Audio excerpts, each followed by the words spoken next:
What up, all you fat fucks? Welcome to the Immature Podcast. I'm CP the Beast, aka Cutface, keeping it cutthroat, most duck battler in the lower 360, and boy, do I have a treat for you. He's the host of the number one battle league in Alaska. He's been on cards Oh, with big names such as Marv One, the Alaska Peninsula brown bear on a hunt for prey, the big daddy of Alaska himself, Demeo. Bro, what's good? bro, we are like 5 seconds in, and you are already trying to get me into trouble. All right, real quick. Uh, I'd still say that the number one battle league in Alaska is Word to the Wise, but yeah, yeah. Don't be doing this to me, man. Jeez. Hey, I got to try to give you a good ass little intro on the pod. No, I mean, I get it. I appreciate it. I appreciate the intent. Oh shit, bro! I All just right, found so out you that I'm just did gonna an be. event, right? I did, and oh man. So you want to talk about that for a bit? We can definitely chop it up. I mean, I'm down. Cap I'm Yeah, down. all right. I was gonna Capital ask for you to tell us about the event. Yeah, let's do it. Capital City Chaos 2 happened last weekend. It was the result of about 2 years of effort on my end. I started doing that. I started saving up for that and executing on getting bands lined up in like May of 2020 after COVID. I was just like, I was working, I had no social life, I was just stacking money, and I'm like, man, what do I want to do? And I'm just envisioning this moment where we can just get a huge amount of people together in a room and like be like it was normal again. And that's what we wound up doing. So last weekend we had, I feel like it was right around 100 people in the Elizabeth Paradovich Hall for a free show. We had 7 battles scheduled. 6 of those battles went off, and then we had some performances afterwards, and it was about a 4 hour event with maybe 45 minutes of breaks for technical issues and battle breaks and what have you. Yeah, it was nice. It was a good Four time. hours. Yeah, yeah. Like Damn. we kept it going. Like it was I want to say we did 2 battles, 2 battles, two battles a break, 2 battles a break, and then the last 2 battles, and then we moved into performances and just went right through that. So it was good. It was a good time for sure. And free. So like we had quite the interesting menagerie of people. Like there was these like 80-year-olds in the corner, and I walked over to them. I'm just checking on people, and it's like this very old couple, and I'm like, hey, did you guys have fun? And they're like, we've never seen anything like this before. I was like, I'm gonna take that as a good review, man. Let's go. Damn. So what's your next event? Well, um, so 2023 for me is I've got 3 focuses. One is this January thing that you're doing with Salem.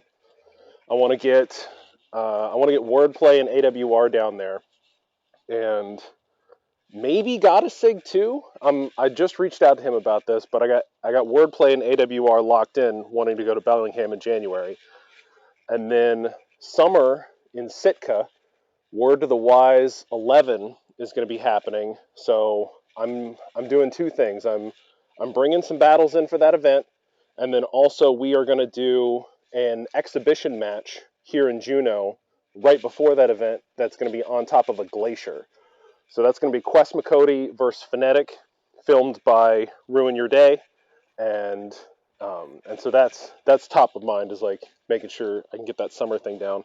Oh gosh, somebody's messaging me. I hope you can't hear that. Um, and then I want to go to Ireland. So the fall, I want to bring Marv One to Ireland and have him make his debut there, because the last time we talked, he said that was his dream, that he wanted to go perform in Ireland. So I got him a battle, and we're gonna go do that. And then I'm bringing another Alaskan, Mad Angler, to Ireland to battle Enigma to Prophet, which is a battle I've been trying to have happen for 2 years now, and it's fallen through twice. And so I'm thinking third time's the charm, rather than worry about Enigma's visa or COVID on that end.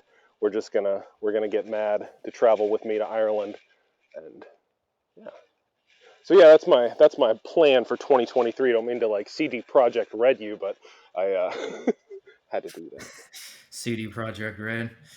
I mean, they just put out their 10 years of video games, like basically remaking the Witcher series and going into Cyberpunk 2022. No, Cyberpunk 2077.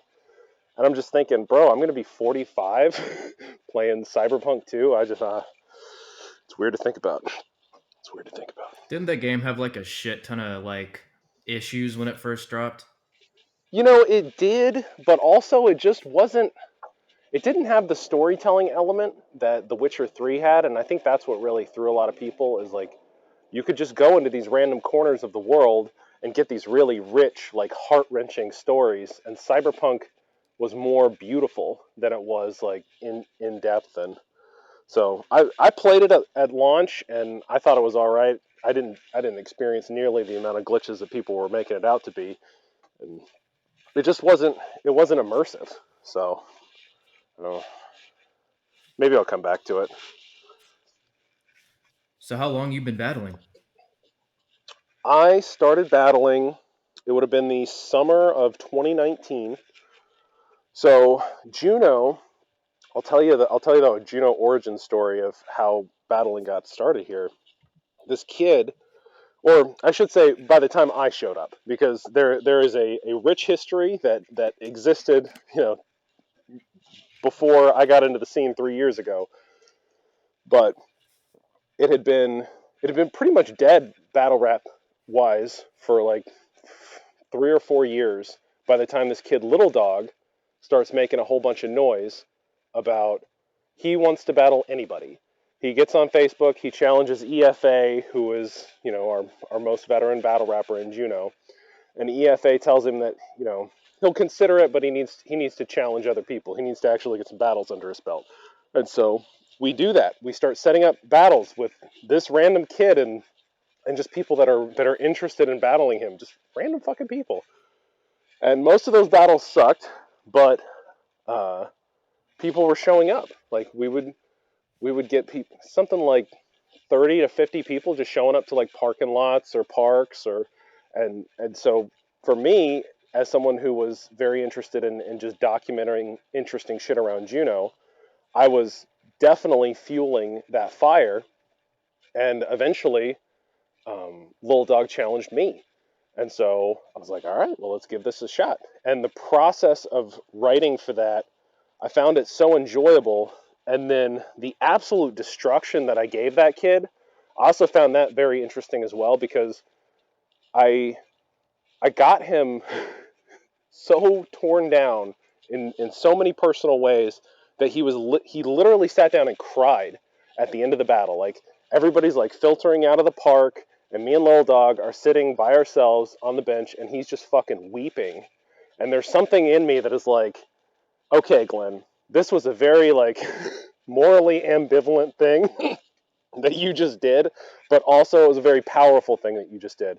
Because I mean, and to be completely honest, if you watch that footage, I'm not sure if you've seen that battle, but if you watch that footage, he's not the only one crying. I was able to hit in a poetic sense these heartstrings, and something else that just really threw me was I had been trying to like do stand-up comedy, in local bars. Like we'd get these open mics and such. But when you do stand-up comedy in a bar, like people aren't showing up to see you do stand-up comedy, right? Whereas if you show up to a battle rap, like people are there to watch you perform. So the fact that I had an engaged audience was was amazing. And battle rap is so inclusive that it's really nice. It's really nice to have a culture that you can belong to, that you can buy into, that you can be a part of. So I've really fallen in love with it, and the connections I've made have been some of the best that I've ever had. So, yeah, I guess that's what got me into battle rap. So I know you've made actual tracks too. How often do you see yourself doing that? Not very often. The musical side, yeah, it doesn't interest me in the same way. I I don't know, and I think it's just that nature of the competition. It it in it of itself is very motivating. So at least for the moment, I'm much more interested in the battle side than the music side. But if it comes to like a diss track, I can get really interested in a diss track. But yeah, I haven't really wrapped my head around the whole musicality yet. So, what's the best event you've ever thrown? Probably, probably this last one. I mean, it was wholesome. It was right on the edge of going real, real left. And I can't talk about why on the podcast, but um, yeah, we got really lucky in a whole lot of ways, and the fact that the only no show of that event was No Saint, I feel very fortunate. So I'm gonna have to say that one, no doubt. No Saint didn't show up. No, he didn't.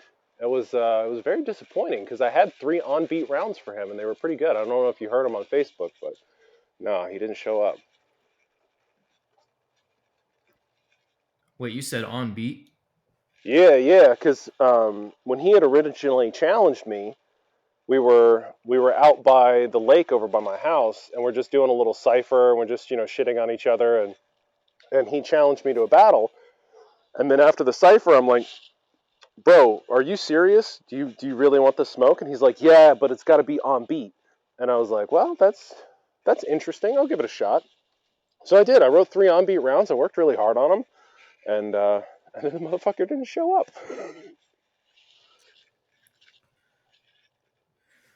Would you rather have a 20-pound tongue or a 20-pound ball sack? Ooh, god damn. Probably the ball sack because it's easier to remove, right? Right.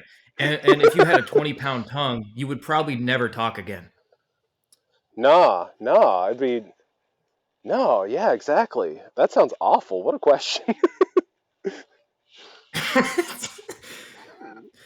What's the weirdest thing you've ever dressed up as for Halloween? Oh, okay. Let's see. There was one year in college. It was like the year. I don't know if it was immediately after when Steve Irwin died, but I dressed up as Steve Irwin, like with the bloody, um, thing over my heart and everything, and I had a little stingray that I carried around with me. It was very not politically That's correct. amazing. That's Yeah, amazing. I yeah. love that. So, what's your favorite bar you've ever spit? You know, I think it would have to be in this last battle in that third round. Even though I didn't get to spit it in front of an audience, which kind of sucks because I really thought this was pretty solid. The third round was like really about. It was very mushroom heavy, and I started off something to the effect of, I will flay your consciousness, lay down the baggage you have brought with. It is not needed, and I concede this ego that has held me back has only succeeded in covering these holes that I could let bleed or make peace with. And I was just like, fuck, you hit it. You fucking, yeah, you finally. It was one of those. At least for me, that was like it was like a heartstring moment, and that's what I'm. That even though I'm definitely trying to do the traditional battle rap of like tear somebody down, I also want to have those moments where you can like think about, and that for me was that was a prime one. Would you rather have dick sized nipples or a nipple sized dick? Again, for the same reason as I answered the last one, dick-sized nipples, because at least you could chop those motherfuckers off. Like you can't grow a micro penis, and I've known a couple guys with micro penises, and bro, dudes with micro penises are some angry motherfuckers, and I cannot. I'm not ready. All right, y'all. That was the Demea fucking podcast. Is there anything you want to plug? Anybody you want to give a shout out to? I mean, I want to give a shout out to you actually because we're gonna be coming and battling up at Cascadia Battle Circuit, and I hear that pretty soon that's gonna be your thing, and I think it's gonna be a good time, bro. It's going to be hella I'm fun. I'm pretty excited. I'm ready to get you and Cutface into a room. I think we should do like a mini face-off because it's very rare that we could build like a little northwestern rivalry like that if we could build that in good faith and oh man that'd be cool. That'd be fucking cool, bro. Uh, Sorry, you said if you could get me and Cutface in the same room. Oh, my bad, sorry, my brain is I was it's like, not what? not not firing entirely. If I could get Cutface, Understandable. you, and AWR in the same room. Build that little Oh rivalry. yeah, That would be good. I'm down for a Yeah. little competitive rivalry. Well, I think it's a good match because I think you guys are of similar skill levels, and then also that head ice rule. You guys are like built kind of similarly, so I don't know why. I think there's something. What do you? It's not a style clash, is it? Is that what it's called? No, I don't even know. A mirror match. That's what it is. It's a mirror match. Take as Hmm. much offense from that as you will. I mean, maybe a little bit. Maybe a little bit. And as for the January battle, we moved it to December 30th because we're gonna Ooh, combine forces with Nexus and Northwest Battle League. December 30th. So New Year's Eve, huh? Interesting. All right, well that changes things. I I'm thought gonna that have was to December 31st. December 31st. Oh, I guess I so. thought I New guess Year's so. Eve was. But I mean, basically, it's like Is there right. 31 days in? I think you're right. I think you're right. But okay, so the end of December. All right, all right. I'll have to. I'll hit up my guys. I'll make sure that's cool. The flights to All right. Seattle are cheap, so it's about the cheapest place you can fly to from Juneau. Is it really? It is that and Vegas. But I think Vegas subsidizes those tickets a little bit because sometimes you can get Juneau to Vegas for like $79. It's ridiculous. Oh, what the fuck? You know they're getting back that money Oh, though. right. I was looking at flights because I was gonna fly out there just to see Hush's battle and shit and go to that event. But it said a flight was like 350 or something. I was Yeah, like, that tracks. fuck that. Well, round trip ticket from Seattle to Juneau. Yeah, that's about right. I'm looking now for. I was looking at January 7th and it's like 297. So yeah, it's pricey, bro. Yeah, sorry about that change up on the date. Oh no, that's okay. It happens. I'm I'm glad I know now. All right, y'all.